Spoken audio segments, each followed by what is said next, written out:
Hey everybody, how y'all doing? Are you hey okay? In your neck of the woods? What up? What up? Manners and respect, man. And your girl, Debbie from Donga Yard. Welcome you all to the Jamaican kitchen. Welcome once more. It is the Jamaican cooking journey. If you're new right on over here, special welcome to you. Happy Mother's Day and thank you so very much. Those of you who are there with me from the beginning of the journey and you're still here with me, manners and respect and a happy Mother's Day. Happy Mother's Day, y'all. Let's get into it. Now today, in late, but I'm trying to get it in. So you might can just run, go and get it. Or maybe you might just have this in your refrigerator at home, okay? We are going to be doing for you today a deep fried pork tenderloin. Deep fried pork tenderloin. This is what a pork tenderloin looks like. It is a special part of the pork, and as you can look at it, I always say to you, choose your meat. This is like pale pink.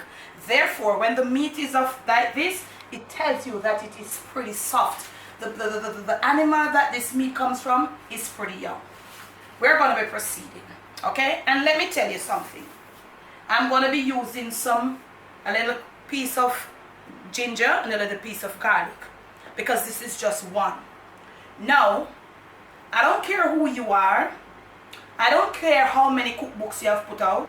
If you are doing fresh pork and you're not applying seasonings like a garlic and the ginger, then you should not be a part of the cooking industry.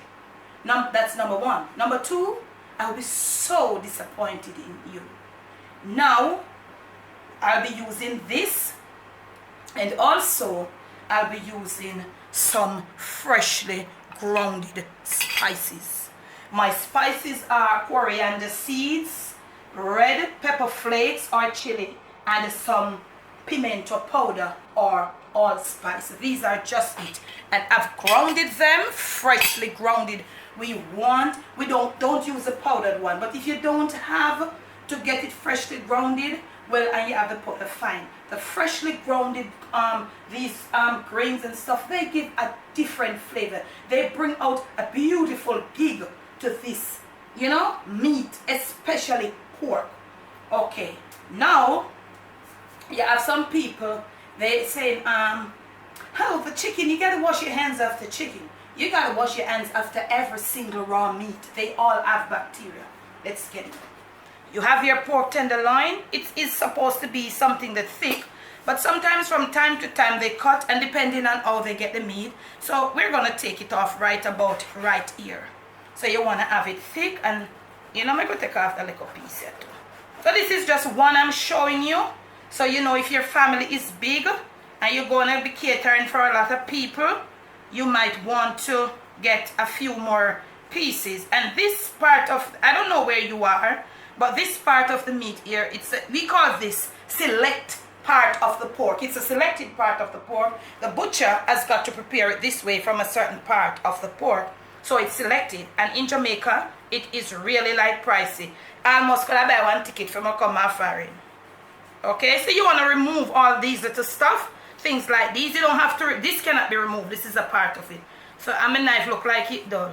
So you want to remove, just like, you don't have to go all the way to be doing all sort of stuff and all of that. I've washed it with just some simple, I just rubbed a little apple cider vinegar on it. Don't leave it to soak in the vinegar, neither apple cider, neither white, neither black, pink, yellow, blue, or cream.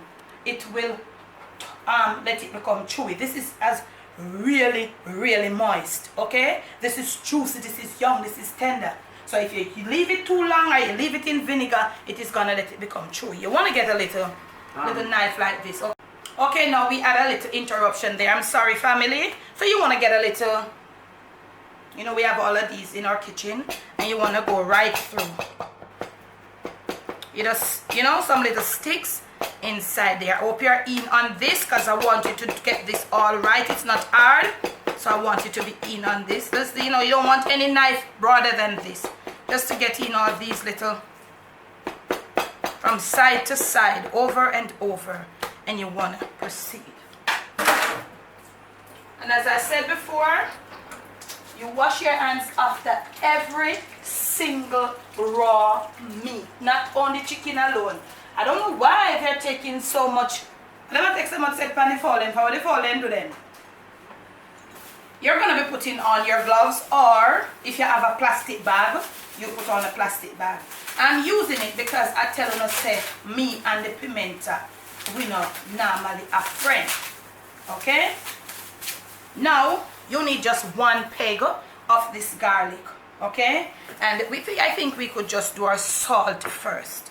So remember, you know, and we are calling the tenderloin here, you know. We're just putting a little salt, so you will be applying. The name of this thing is tenderloin. So you notice how tender I'll be going with it. Okay, y'all? How they do? Okay. You want to put it a little, and maybe just a little more, not a lot. And you want to come now, and you want to grate your garlic. One peg of garlic is enough for this size piece. Okay, this is good. You make sure you've got fresh garlic and fresh ginger. When using fresh pork, family, I don't care. I don't care who you are. I don't care if you're not using fresh garlic and fresh ginger.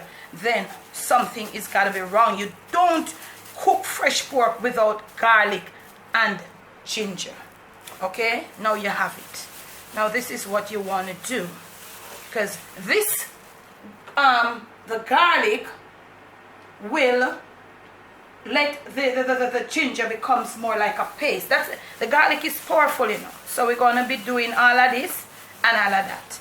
You move that little piece. We're going to be doing this for a good maybe about a minute or a minute and a half, and we'll return to you. This is our rub right here.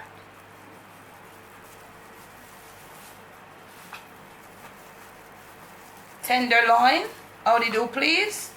Real gentle, real tender.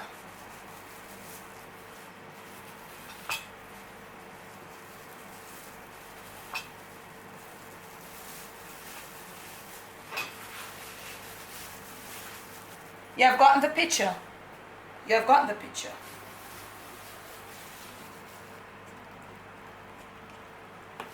A little bit of olive oil to let this freshly grounded rub holes to it. Just a little bit.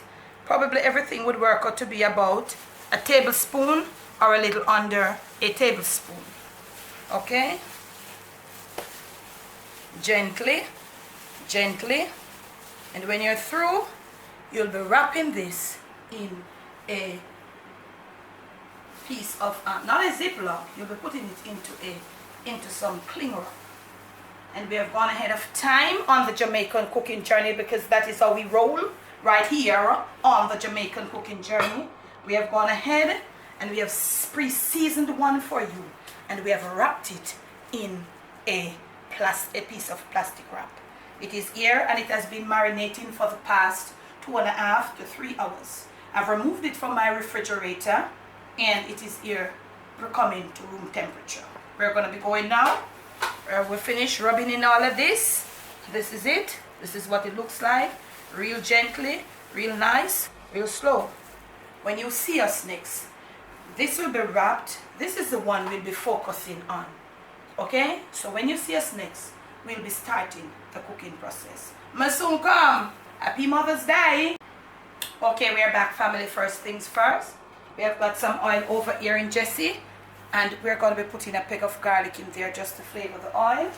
Showed you what I did. I went in depth and showed you how to prepare your pork tenderloin, and this is the one that I just did. If you were looking, you would realize that it's a smaller one, and this is the one that I prepared ahead of time. And if you look, you can see this one clings to the plastic more because it was been there for a long time. So we're going to take this out, put this aside, because we'll be working on this one. So let's unwrap this one. We have some cornmeal here, just some cornmeal. Okay, so we're going to be gentle as usual on this tenderloin video. We're going to continue to be gentle. And look at it. Camera girl, you smell it? It's the people can't see it, you know? Yes. Okay, it smells. Tell them how it smells. It smells really good. Wow. Family, it smells like something could I eat right now. It's beautiful. You want to put it on the cornmeal, in the cornmeal. Gentle, gentle. You get the idea of what we're doing? You're going to be pressing down this cornmeal. Pressing down.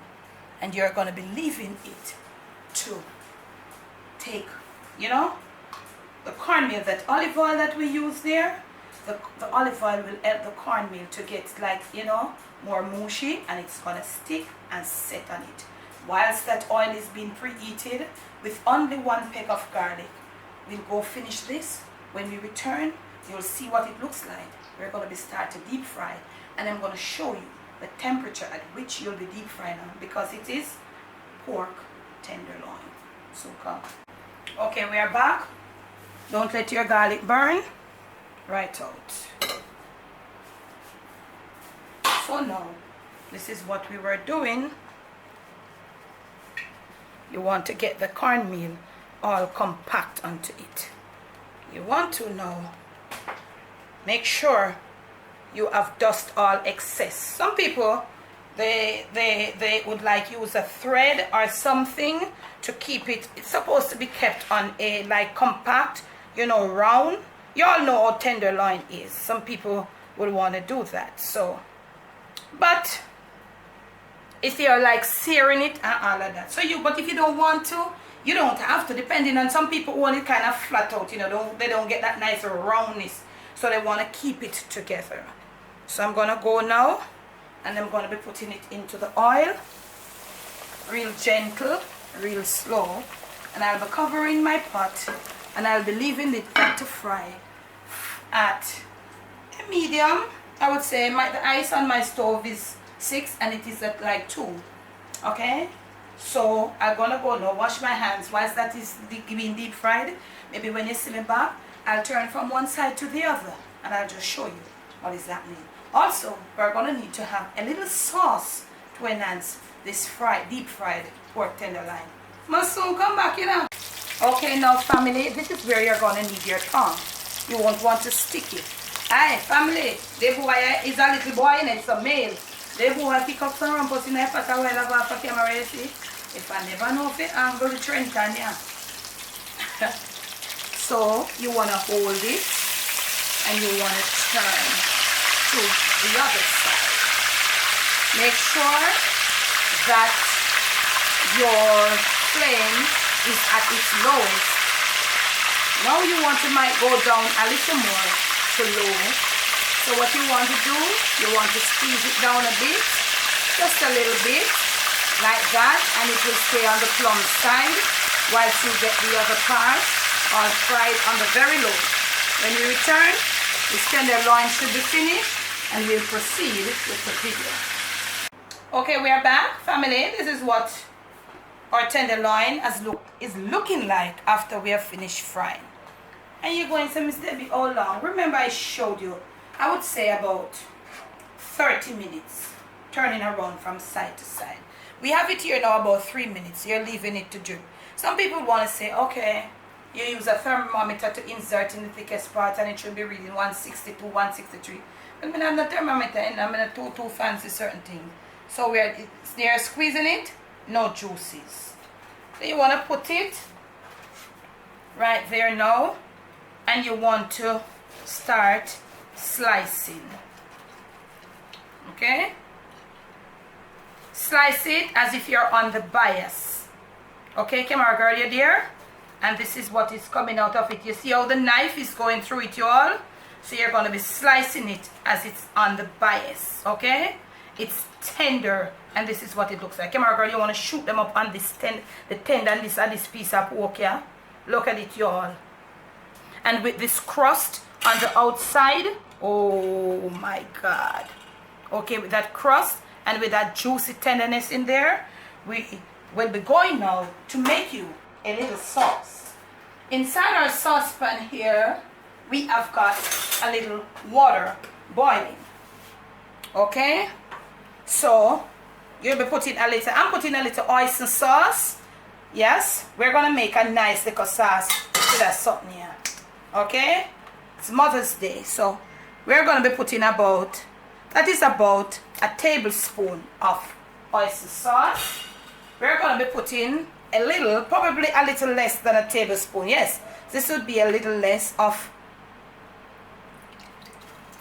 balsamic vinegar, and you could use not white wine, red wine. And we're gonna be putting some barbecue sauce. I'm using not homemade, but homemade would be good right here. I'm using my little Sweet Baby Ray, but I still gonna big up my own still, you know. So you're gonna put in it in a little water, and you're gonna give it a stir, leave it to come to a boil. You wanna get all of these little things, these different flavors, and the balsamic vinegar is coming out. We're going to leave it to come to a boil whilst we constantly stir it. When we return, we'll have our deep fried pork tenderloin plated up for you. We're going to show you just a simple little thing where we're going to plate it up with. Say, Mama, what's up, girl? This is our finish. This is what I'm serving it up with. If my mom was alive today, y'all family, I would be serving this to my mother. If your mother is alive and you'd like to do it, go ahead. So we were just drizzling. You just take a little of your gravy and you continue to be gentle. Remember, we started gentle, so you just continued right gentle right there. As gentle as you want to be, or as gentle as you can be. This is my finished deep fried pork tenderloin. From my kitchen to yours, from my Jamaican kitchen to your family table, to your plate, and most of all to your Mother's Day table, it is deep fried pork tenderloin served with just some sweet corn. You could add some salad, some fresh green salad. You could put a little serving of mashed potato, and you could do whatever you please. Please do enjoy once more. Happy Mother's Day once more. We're just gonna keep it short. You know, if you find me, if you want me, Debbie from Dongayard. Bless, no stress.